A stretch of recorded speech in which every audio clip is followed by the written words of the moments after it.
Noisy Pixel.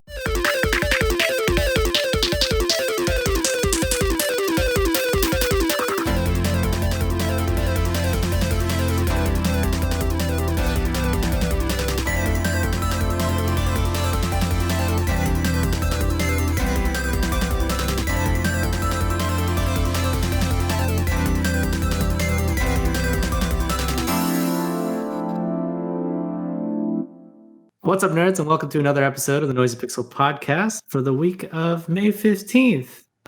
Today's podcast, we're being joined by Azario Lopez.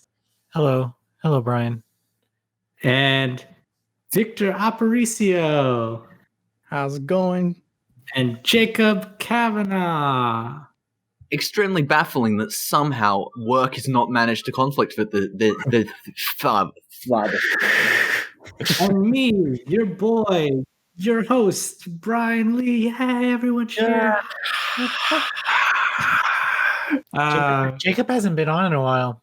I know. I've missed hearing Jacob's voice and seeing you guys all on video.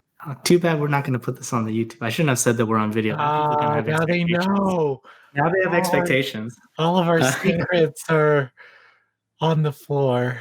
Like and comment on our YouTube video if you want to see our actual faces. Then maybe we'll actually consider it. We have plans. I mean, I don't want you to see my face yet. It's awful. I'm not decent. I'm in maximum quarantine mode. Yeah, this is our quarantine faces. The only reason why I keep up with my appearance is because I do those YouTube shows, and I don't want some fucking 13-year-old to call me fat. That's great. I don't want to be bullied out of this industry. I can't take it. just cyberbullied the whole way. You guys. That's fine. I mean, it's kind of funny that you should say that, considering like our YouTube motto with commenters, it's just like telling them to fuck off, basically. people tell me all the time, oh, when I'm commenting, Mark's really nice when he comments, but people tell me all the time, they're like, I can't believe you talk to your subscribers this way. And I'm like, okay, first off, I check if they're subscribers. That's the first thing I do. And once if you're not subbed, then Azario is just gonna unleash on you. Yeah. so for Azario immunity, be sure to sub to the channel. You are free game. Man. We have standards. Yeah. Not good standards. They're just standards. I mean, whether you're returning to the video to talk shit on me or not, like that, you return to the video, you know. Anyways, let's dig in to check in on everybody and see what they've been up to and what they've been playing. Starting with Azario, the big boy, the big man. I recently finished You and Me and Her, a love story, and all I want to do is talk about this game, but it'll ruin it, so I won't talk about it. All I'll tell you is that when this posts, the review will be live, but it's an insane visual novel that makes you question your actions in visual novels, unlike anything that I've played before. Just for like a little bit of insight, you have different routes in visual novels, correct? Like you have like 5 girls that you can romance, and in a visual novel fan's mind, they're like, oh, I'll romance her, and then next I'll go her, and then you just go down the route. But every time you press new game, it pretty much erases everything that you did before. Well, that idea plays into this game and totally fucks up everything. And yeah, great game. I didn't hear about it until Jacob wrote about it on the site, and then since then I've been kind of like following it, but I'm really glad that I played it. Sweet. Yeah. I've not actually played it yet. Well, thank you for the recommendation regardless. And then I've been playing a Sakai Project, like Chinese visual novel. Very strange. Just hearing the different language. I don't usually play Chinese visual novels, but like there is a language difference, you know, like you can tell, you know. I mean, I can, and it's some people can't though. You know it. You know some people can't. But yeah, I would like to see more Chinese visual novels to come west. I think the last kind of SRPG Chinese developer that I played was Banner of the Maid. So I like the art style that they go. It's very like thick character design. I guess I don't know. They're very heavy on the emphasis of the physical body. I don't know. It's different and it's interesting. But this game, it's a lolly game, but they changed the girl's age to like 19. I don't know if she is 19 They or look like kids, but then they're like 300 years old, and she's a dragon. I promise. well, they talk about her in the game. They refer to her like she's 13, where they keep saying, "Oh, are you going to call the cops on me?" and stuff like that. But then, like she says, she's 19, so I don't see the big issue. Why he's so worried about breaking the law all the time, and that's not even the that's not even the premise of the visual. See, what they're actually going to do is they're going to pull a fake, strange fake, where it's like, I don't want to look like I'm breaking the law, even if I'm not. Yeah, I don't know. I don't know if it's if she is really 19 or if that was like a localization. The good thing is that the main protagonist voice is voiced, and I like when visual novels switch perspectives with the main heroine and the main protagonist, just to kind of give you a different idea of what the other person's thinking and have them narrate. I love when visual novels do that, and so that'll be up by the time this is posted too. And other than that, working on some stuff. That's about that. That's about it. Nice. Yeah. How about you, Jacob? I've just been finishing more of playing more Miku. That review's up by this point of time. Yeah, you could talk about that. Yeah, I'm just playing like I don't know how many times I've played Rolling Girl, and I've only successfully cleared it on hard like twice. Dude, that watching you play that game like makes me want to get so much better at it because once the notes start coming like quickly, I feel like I have a grasp, but you see a lot of misses or a lot of saves. But then I see your gameplay and you get it, and I Are want. you sure that last video? Okay, actually, the last one I said I was running. I wasn't using like the Joy-Cons because I hadn't have it plugged in, and I was running entirely off my my screen, which means I was running this bad boy to try and play a rhythm game with. Third-party controller. This is a third-party cheap controller, and I'm trying to use this janky-ass D-pad to try and hit notes. It wasn't happening. I would say that's the first thing that I invested when I got a Switch was a Pro controller, because I can't do the Joy-Con. You won't. I won't do it. But in this game, there is a Joy-Con mode. Joy-Con's actually really good for it. Yeah. Especially how Megamix's gyro is really fun. Yeah. I didn't like that mode though, because it hurt my thumbs. You're supposed to hold it like it's like this button thing, like you're pressing a Dead Man switch or something. Yeah. Like a C4 thing. Lighting a lighter over and over again. Flick, flick, flick, flick, flick, flick, flick, flick, flick. I'm really glad that they brought this game over, though. I can only imagine like the headache that a game, like a rhythm game for licensing, is to bring west. Mm. So I'm really glad that Miku comes over. It's really it slightly annoys me because I think a couple of Miku games before it had Kaguro Days was on the song list, but there's a bunch of English licensing issues because it was in that Miku game it was in.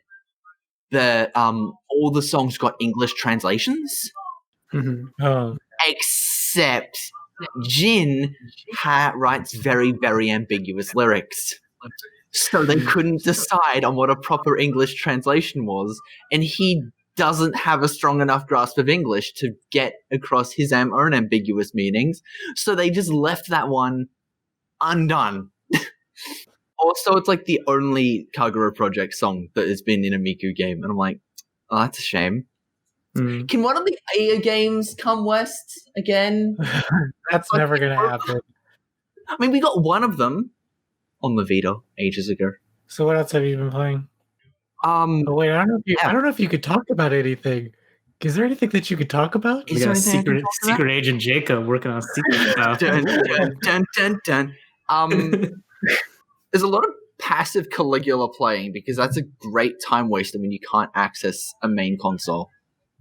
Do a couple of casuality link quests and just move on. Good bursts. Cool. Victor, let's go. I only really been playing 2 games for like the past week or so. My girlfriend bought us Lovers in Dangerous Space Time. Yeah. And so that's just a really fun single screen couch co-op where you control a single ship and there's like multiple things controls. There's turrets, there's the steering, there's the shields and like all that stuff. And I think it's very funny for 2 players because like there's so many things to control and then as soon as you get swarmed like by like trying to rush through it, it's like it's like impossible. And like you're frankly going on and I love how it's just like, oh, it's a lovers game and like, you know, and, but it just brings up so many like arguments and like like couples are playing it and then even if you don't mean to, you'll run over to someone's station that they're on and like you're not even thinking about it. You're just kind of like in your own space being like, oh, there's people over there. I'm going to go on this gun so I can shoot them. But you don't realize someone's already sitting there. And then there's a little animation that they do a fight that like, you know, kills a second or two. And we don't even need to do it. Like, we're not even like, get out of my way. So it's like, it's super funny how they just fight. Yeah. So if anyone's looking for any couch co-ops, if you miss the 64 days, then or grab that one. It's like a asteroid, but you both are controlling the plane at the same time. And yeah, so that one's super cool. And then I've been playing The Walking Dead Saints and Sinners VR game, and that one's fun. It's probably the funnest VR game I played since like Super Hot. And like, well, to be fair, I don't play too many VR games. Don't really have the time for it or really anything outside of, you know, reviewing or just playing some games I need to catch up on. But yeah, it's super fun. Like if you can get past the PSVR's like limitations, because you know it doesn't use like modern tracking. It uses like lights and like old controllers that don't have any analog sticks and stuff like that. Like if you can get used to those controlling schemes and a loss of tracking here and there, it is super fun. It has like you know, physical weights to like heavy objects like a 2-handed axe and stuff like that, or like big shotguns, and like it's just super satisfying to stab zombies in the head and like rip the knife out and like keep going. But I don't know, there are other times where it doesn't quite feel like it's like to the Walking Dead brand, because I do watch the TV show. I think I missed like the last season, so I don't know what's happening now, but someone probably died. Yeah, someone probably died. Someone died. But there were zombies. And there was definitely zombies. Spoilers. But you know, like what is Walking Dead? It's just like, oh, some people have like really deep conversations, probably to you know, not non-fans, really boring conversations that take like over 5 episodes about like humanity and like why are you killing people and stuff like that. That's there here and there, but it doesn't really go that deep. The story's not like that you know, nuanced or whatever. And then maybe like, this is not a spoiler, but very few people die. So it's like, Would you have liked there to be more of a story?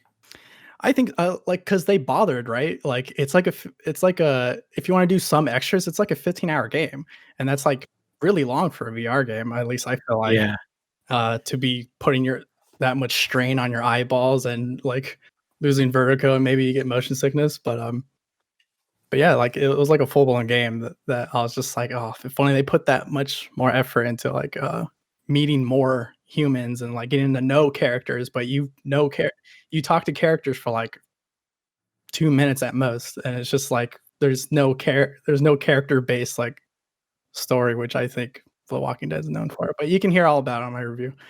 Basically, just want to add like the Walking Dead Telltale series and mix it together with this VR game, the perfect Walking Dead game. Because like that's the whole struggle, right? Like your friends die, and that's why Walking Dead's famous. But, yeah, you know. Anyways, but yeah. Do they make you like make those like difficult choices where you have to like choose who lives and who dies and stuff like that? Piquito. Paquito. Very, very little. So Hmm. that's all. Cool. That's all I'll say about that. Sounds good. Check out the review. I'm interested to see what PlayStation does with VR in the future, Mhm. because when VR came out, we needed those long ass thick cords and all these little devices to make it run. Yeah. But there's technology now that doesn't need that. Yeah. So, I mean, the issue that I have with VR is that everything is made into experiences, and I don't want a VR experience. I want to play a game. Yeah. Right. I want to play video game. I want to play a video game. Even the Space Channel 5 game that we reviewed, it's really good, and it's only like 20 minutes, 30 minutes long, and you're expecting people to pay like $50 for this? And it's like, I mean, that Space Channel 5 song didn't cost that much. I mean, yeah, I mean, it may be $20 or something. I don't really know how much it is, guys. Don't Yeah. quote me on that. But it's more money than I would have paid. This is why the best VR games are Superhot and Beat Saber. Yeah, pretty Beats much. Those are like the only two VR games I'm like, oh, those are okay. I even think Beats. I'm a hater though, but Beat Saber is pretty lame. But like it gets old too, right? So like you're putting all this investment into hardware and all the games and stuff like that, and you're not really getting a lot out of it. I think Yeah, you know. that's the only thing I ever said I've regretted. I buy a lot of crap, and the only thing I've ever regretted was buying a PSVR. Mm. Oh. And that says a lot because I've bought some really dumb things. Well, I'm, Just here. I'm happy that they're even talking about PSVR too. Like that's even a thing for them. So Yeah, let's see if I they see do it that. better. Yeah. Like at the same time, so on the one hand, like I don't like where VR is right now, and I don't think it's worth it, but it's kind of you need this as a stepping stone to get anywhere with it to begin with. So somebody's got to support it. So Yeah. you rich people out there, you know, with extra cash to burn, go make bad life decisions. Well, even like the Quest is like what, $400 now, or the Go or whatever. Yeah. Mm. I mean, I'd rather buy if the tables returned, I would have rather have bought that than the PSVR when I did, because back then when the PSVR, that was the cheapest VR unit you can Yeah. get. Mm-hmm. So Yeah, and that's like all in one wireless too.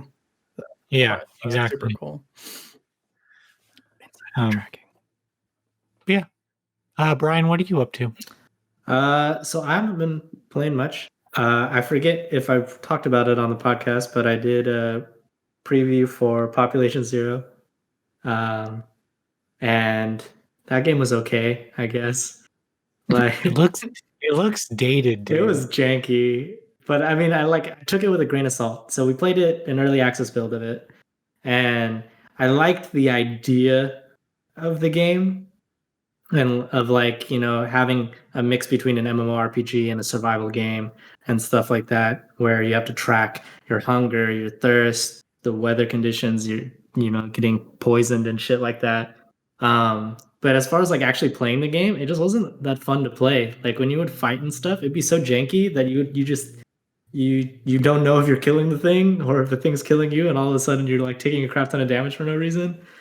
And it just wasn't it wasn't polished enough to where I'd be like, oh yeah, I can see this game being, It looks like it's running on the Skyrim engine, dude. Like it just has that clunky animation. Yeah. Like, and I was like, okay, how much of this can I attribute to like it being early access? Like, are they actually gonna make this better? And the whole Yeah. time I was playing it, I was thinking about another kind of like survival-ish game, Outward. Yeah, it's basically Outward, but in sci-fi essentially. And Outward, I feel, is more fun, at least like to play, because the mechanics still feel okay. Like you can actually play the game, but it also still has all those intricacies of like hunger management, thirst, and like disease and bleeding and stuff, but in like a fantasy setting. And you have to like earn everything you unlock. Like, so I think me and my friends played it, and you have to like go climb this mountain and enter this dungeon just to like unlock how magic works by talking to some wizard. And then when you That's actually pretty cool. Yeah. That's like Dungeons and Dragons. yeah, and then when you like do it, you have to like make a choice, right? So your MP, you choose how high to set your max MP, but you have to sacrifice max HP to do it permanently. And so you like then and there you have to make a decision like, okay, am I gonna do this? And then you gotta like delete your points just to do it. So like the trade-off and stuff, and like I think there's a lot more like intricate mechanics in that game. So if you're looking for a type of survival and like realist gritty type game in an RPG setting, I would play Outward instead. But then again, I also didn't play Population Zero's like PvP, and that might be fun. I don't know, but if PvP involves fighting other players with janky fighting mechanics, I can't see it being good. But other than that, I started going back into the hole with League of Legends. I was playing it with Mark because Mark has been playing it so during quarantine, and so we've been getting into that, and it's been a lot of fun playing with Mark. Getting to get more like I guess FaceTime with him over voice, but I also feel bad because I haven't played in like years. And he also hasn't played in a while, so we're both pretty terrible. But he does well when he doesn't play with me, and then when I play with him, we lose like all the time. And I'm like, is it me? It can't be me. That's what I say to him when we play Call of Duty Warzone. Like he acts like we do really good. He does really good when I'm not playing, but then I'll play with him. Yeah. And I'll just die within like the first like 10 minutes, and then you go to the log, and then he has to buy me out. Yeah, because like independently, we win games in like ranked by ourselves, but then when we like duo together, we just get shit on, and we're not even in like a high tier. We're in bronze. We're in like the second to lowest tier of ranked play. Jeez. And both of us used to be in like plat and diamond, so I don't know why we're so bad now. Those nerds, man. Yeah, I know the learning curve. People are just getting smarter with, and I think it's because of like the leagues like esports scene and how well they've gone about doing like education for newer players and stuff, and like raising the level of competency amongst all players to where the even bronze tier people will be like using the terminology and stuff right and think that they know what they're doing, and they just don't have the skill to back it up, but they at least like conceptually understand the game enough to where they can talk shit. Yeah, so it's interesting. It's interesting to think about. Do we want to move on to our segment where we talk about games we would regret not having played growing up? That's the best segment that we've ever came up with. I wonder how long it's going to take before we run out of games that we list that we haven't that we regret not having played. I don't know if I personally can run out of games. That's true. There's a lot of games too. So like you literally can think of any game that you haven't played and you'd be like, yeah, I kind of regret not having played that game. Yeah. Because okay, Jacob, only one game. Only one game. Okay. So what I'm going to roll with here is actually, I didn't get into a lot of my favorite entries until I was like at the very end of high school to like the last several years. So for me, it's a case of only one game, all of them, because as a kid, all I played was Pokemon. Because we didn't have money, so I just bought Pokemon, and that's another Pokemon game, and we called it a day. So I liked RPGs, but I couldn't play any of the famous. I didn't end up playing any of the famous ones, and it would be so nice to be able to go. Do I really want to go back in time though? Yeah, you do. Time travel. Yeah, I want to play all of those games as a kid because I hear on people's experiences on the internet of how much they enjoyed. I don't want to specify one game because I'm trying to stick within the limits for being. I will say that my pick, and Jacob, you may not like this pick or make fun of me for it. Persona 3. Never played it. And I wish that I did. Well, at least now you don't have to go, Persona 3, I'm going to play the original game, which is almost hot garbage. Is that what? Fez is the other one? Is that the good one? FES? FES or Portable? Portable's easy to get into, and it's got that visual novel style with it, and a female protagonist. for like the extra waifus. Yeah, I did have that on my PSP. That was when I downloaded illegally. Well, that was when I illegally downloaded games. But then Hudson Soft closed, and I made a promise to never steal a game again. And I never have ever since then. Yeah, I think Portable's my personal favorite, but that's something of a contentious take. So that's my game, Persona 3. Victor? I don't know, a lot was rolling through my head, but I will say the first thing that came to mind, which was the Dragon Quest series. I remember I was playing I don't know which one it was. All I know is that I was on the Game Boy, I believe, and my cousin let me borrow it for like a week, and like the first day I played it, I was just like, I'm never putting this game down ever again in my entire life, which is an absolute lie because on the third day, I never touched it until I had to return it, and he was just like, "Yeah, I'll take my Game Boy back," and I'm just like, "Oh man," and like ever since then, like every new entry that comes out, I'm always just like, I should finally check out that series, and it just never happens, you know, like make these like you're a poor little kid. You're in the backyard playing with rocks, dirt, and sticks, and you're just like, I'll play that. I'll make my own money and play that game, even though I'm 12 or something, and it never happens. Yeah, the Dragon Quest series is weird because you have a lot of people that talk about it and have the slimes and stuff, but there's not a lot of people that like actively play it. Like it's I mean it's the Final Fantasy thing, you know, like we all get behind it's the Nier Automata thing. How many people know who 2B is but have never played Nier Automata? Mm-hmm. You know, it's there's How dare. I mean, well, they know her ass, that's for sure. I mean, They got that achievement. They got that pervy achievement.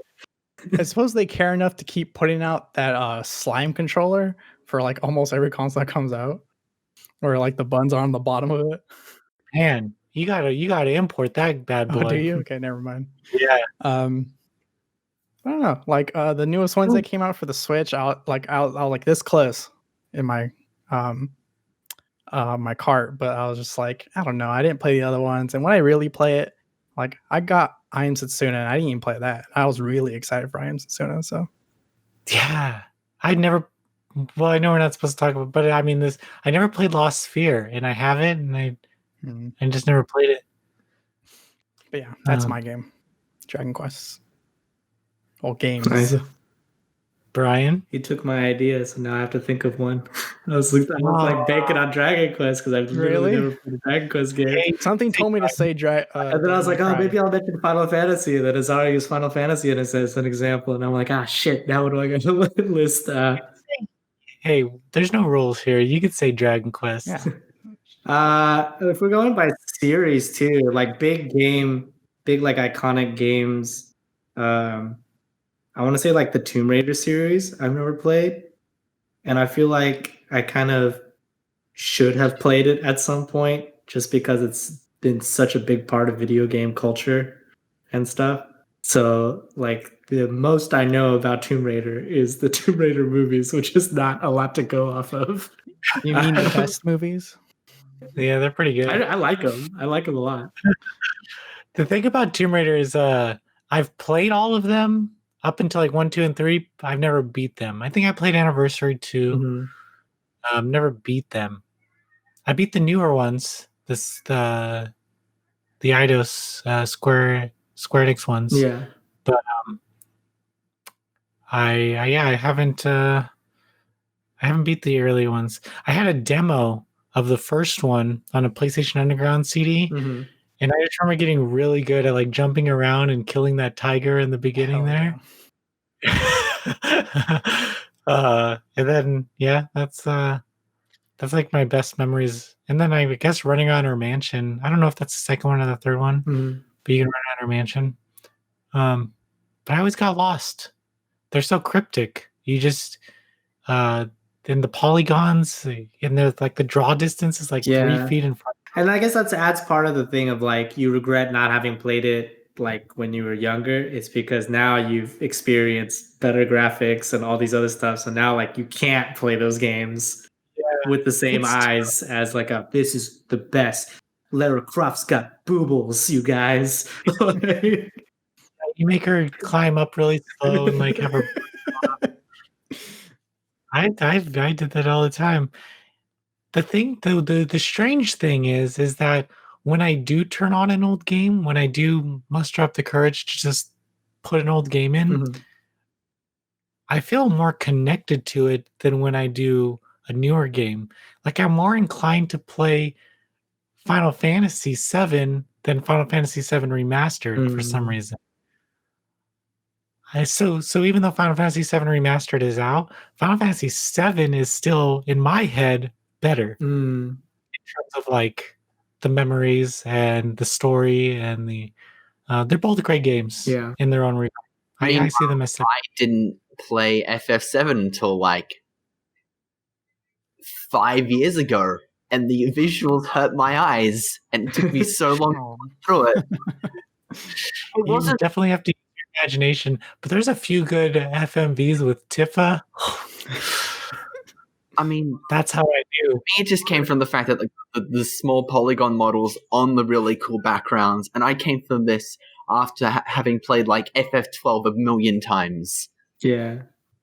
Oh, FF12 will spoil you with backgrounds. Yeah, I Yeah, feel like it really does. it's like hit or miss when you're revisiting old games, you know? Like when we were doing Retro Pixel, Azario, like when I was the two that I was on, both of those games, I think they look fine for what they are. And I can actually play those games because, you know, like my expectation isn't somewhere else, you know? But like I if think I were to play an old Tomb Raider, I'd be like, oh, I'm comparing this to like I could be playing like the other Tomb Raider now that actually looks it honestly depends on the graphics that they used. Mhm. Some of the games that we played, they used anime, hand drawn like animations, Mhm.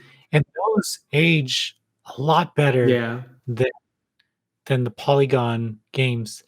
Um, maybe this is a question for everyone, but how about let's talk about a series that kind of to end the show, but a series that we want to see get a reboot or a sequel, and then yeah, I can start off to allow you guys time to think Sure.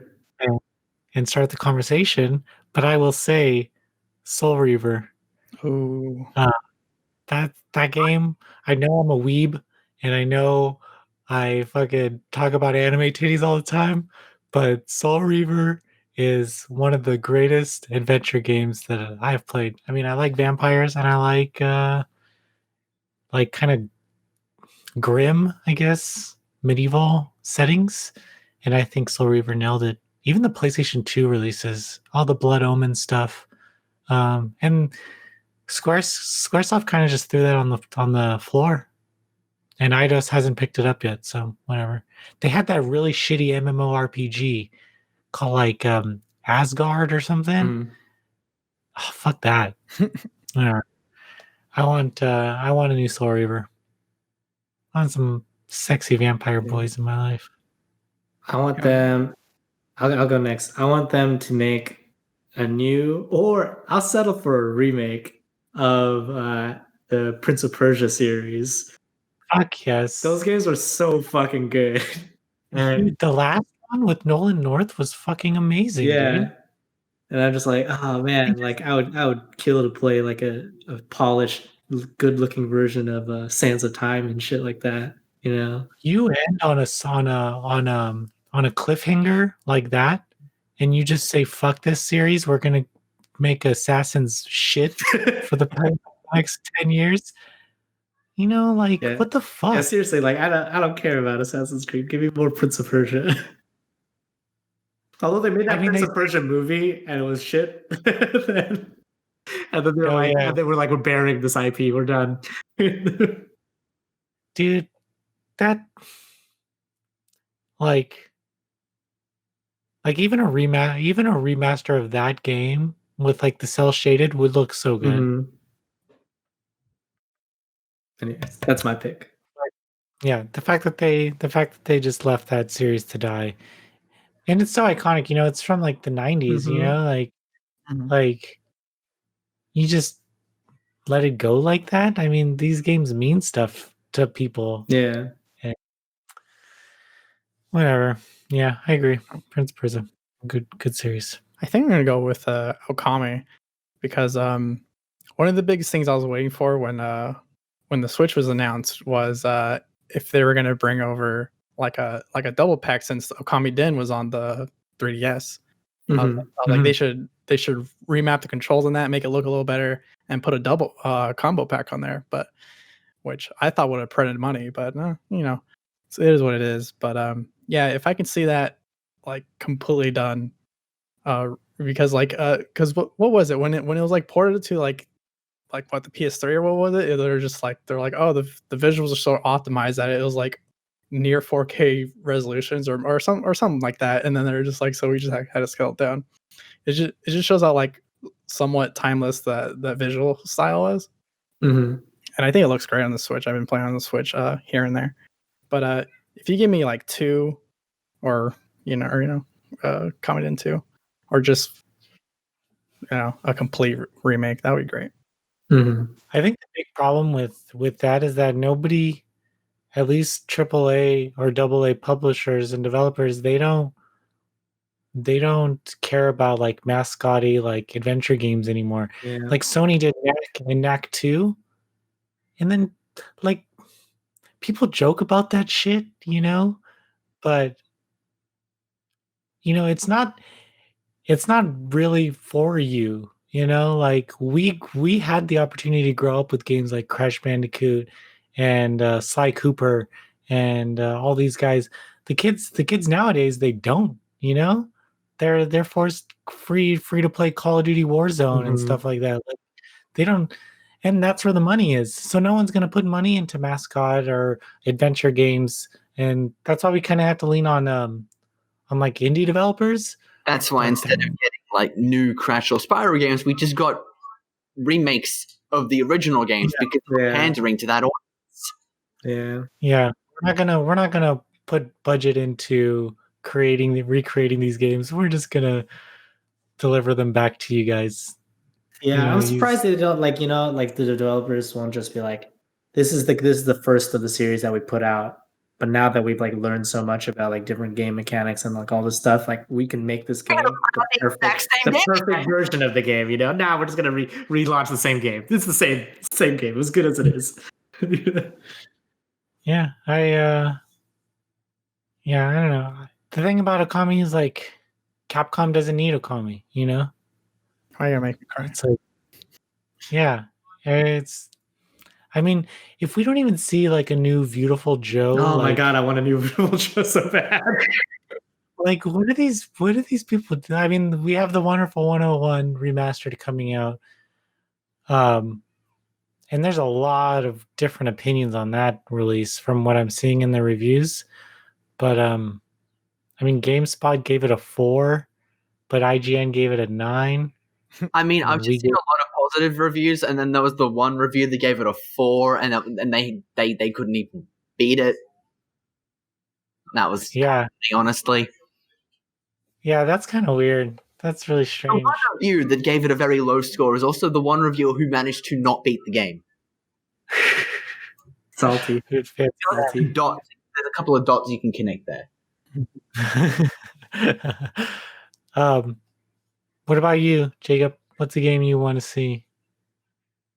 I've been struggling with this question. And I've managed to narrow it down to like 3 options. Okay, all right. They're all like sequels entries. I wanted The World Ends With You follow-up.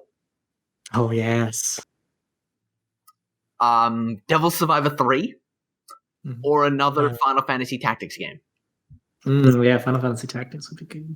Well, you got the Brave Exvius War of the Lions. That does not count. That is cursed on account of being a gacha game. That needs to be on Switch. That game, I played it for like a week, and after that I was like, fuck, like I would just wish this was on Switch. Yeah, but does it have like the Tactics job class system that Tactics has going for it? it has a really interesting system where you use points to kind of build your characters how you want them to, and you put that with their weapon class, and that kind of dictates how the skills that your character learns, whether you're like a freelancer or whatever you do, whatever you choose. But also it goes into the summons to where your summons are an experience, and then you can have their own skill branching tree where you can level them up in specific ways for like attack boosts or passive abilities. And it's, I don't know, there's definitely a pay to win structure there, because you'll hit chapter 3 and you won't be able to beat anything. Yeah, that's why I think that's why. But yeah, although if we aren't going to get a no tactics game because they're banking on mobile, then The World Ends With You too, please? Yes, or Atlas, please. Devil Survivor 3? The problem with coming back to another Shin Megami Tensei for Atlas, I feel, is that nobody associates Shin Megami Tensei with Persona. Persona, the brand, is a lot bigger than the Shin Megami Tensei series. Persona 4, you have all these like people jumping on the hype train. Persona 4 and Persona 5, like those are the big games, but you don't say SMT Persona.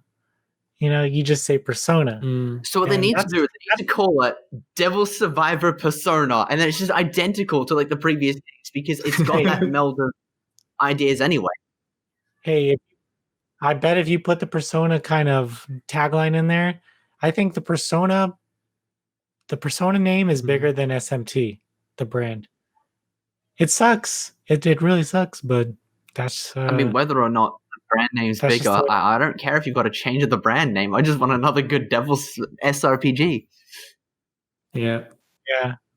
They're only thinking about money. I mean, that's how I feel about all these Pokemon, like knockoff or not knockoffs, inspired games that are coming. Yeah. Out.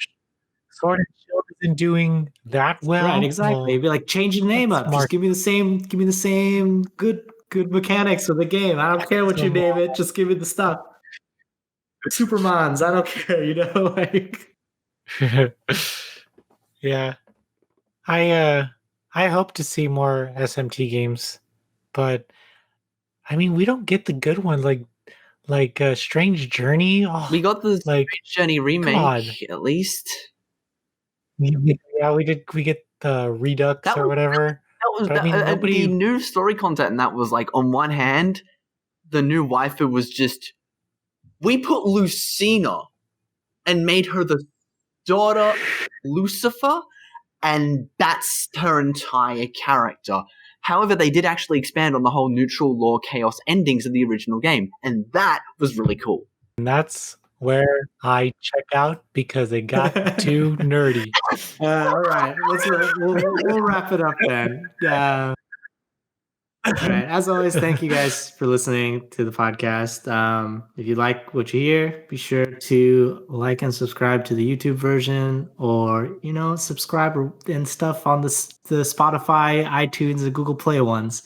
For more Noisy Pixel content, check out our website, noisypixel.net. It's got a lot of good gaming stuff like news, reviews, previews, interviews, and et cetera. And it's also got links to all the socials and everything. So it's a one-stop shop. You don't have to have me list everything. Just go to that one website and explore to your heart's content. And stay on each page for like count to 60 every time you click something else. It really does us a solid. Yeah. But yeah, and if you want to reach out to us about ideas that you want us to talk about on the show, or just to say hi about podcast-related stuff, you can email me at brian@noisypixel.net. And that's BRIAN @noisypixel.net. See you guys next week. Bye-bye. Bye.